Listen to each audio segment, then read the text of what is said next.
Mae myfyrwyr dyddi yma yn cael ei addysgu mor wych yn ei sgiliau cyfathrebu, maen nhw'n holistaidd iawn yn sut maen nhw'n edrych ar ôl y claf, mi ei gyd rownd y claf a rownd y teuluoedd.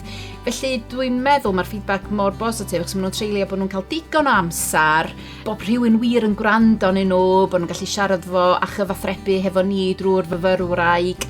Ac mae'n ffantastig pa mae cleifion ffonio mewn ac yn gofyn am y fyfyrwraig yn arbennig yn hytrach nag un o'na ni. A mae hynna beth braf iawn ac mae'n amlwg wedyn wedi gwneud ei marc. Nes i fwynhau'n nghwrs yn ofnadwy yn Ysgol Meddygol Caerdydd, graddion 1997. Swn i bod wrth y modd cael y cyfle i wneud hyn, lle bod yn rhan gwerthfawr o dîm, bod yn gwneud penderfyniadau yn y gymuned, edrych ar ôl y bobl yma ac mae o'n sylfaen arbennig, dim ots be ydych chi'n mynd i wneud wedyn.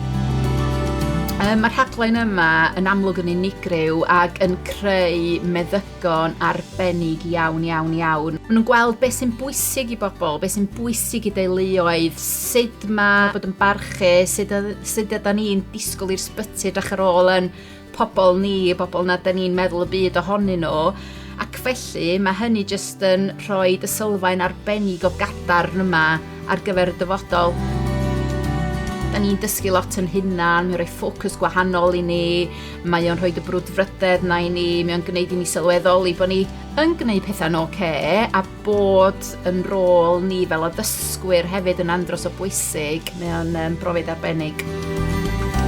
Mae yna strwythur pendant iawn i'r addysg, ond hefyd mae'r myfyriwr yn gyfeirio ei hunan, lot o ddysgu yn y gwaith, o just absorbio pethau mewn os leciwch chi.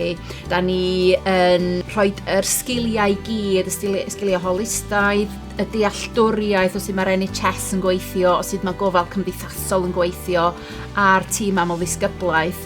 Mae'r profiad yma wedi bod yn unigryw ac yn hollol werthfawr.